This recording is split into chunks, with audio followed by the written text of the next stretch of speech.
அழகிய கிராமம் இருந்தது. அக்கிராம மக்கள் விவசாயத்தில் மூழ்கியிருந்தனர். அவர்கள் வாழ்க்கை மழை பொறுத்தே இருந்தது. ஆனால் பல மாதங்கள் மழை பெய்யவில்லை. நிலம் காய்ந்து பயிர்கள் உலர்ந்து மக்கள் கவலையில் மூழ்கினார்கள். ஒரு நாள் கிராமத்தின் முதியவர்கள் ஒன்றாக கூடினர். நாம் அனைவரும் கோவிலில் சேர்ந்து மழைக்காக பிரார்த்திப்போம் என்றனர். அவர்கள் கோவிலுக்கு சென்று இறைவனை நோக்கி பிரார்த்தனை செய்யத் தொடங்கினர். ஆனால் அவர்களின் மனங்களில் சந்தேகம் இருந்தது. மழை வரும் என நம்பிக்கையுடன் இருக்க முடியுமா என்று அவர்கள் எண்ணினர். அந்த கிராமத்தில் லட்சுமி என்ற ஒரு சிறுமி இருந்தாள். அவளுக்கு இறைவன் மீது மகத்தான நம்பிக்கை. அவள் தினமும் கோவிலுக்கு சென்று பிரார்த்தனை செய்தாள். அந்த நாள் கிராம மக்கள் பிரார்த்தனை செய்யும் போது லட்சுமியும் அவர்களுடன் சேர்ந்தாள். பிரார்த்தனை முடிந்ததும் லட்சுமி அவளது குடையை எடுத்துக்கொண்டு வெளியே சென்றாள். அதை பார்த்த மக்கள் ஆச்சரியப்பட்டார்கள்.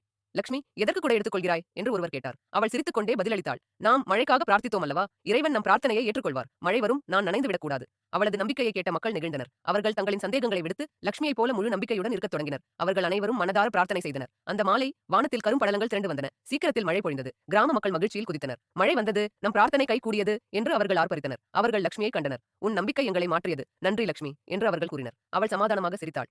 நம்பிக்கை இருந்தால் மட்டுமே அருளும் கிடைக்கும்.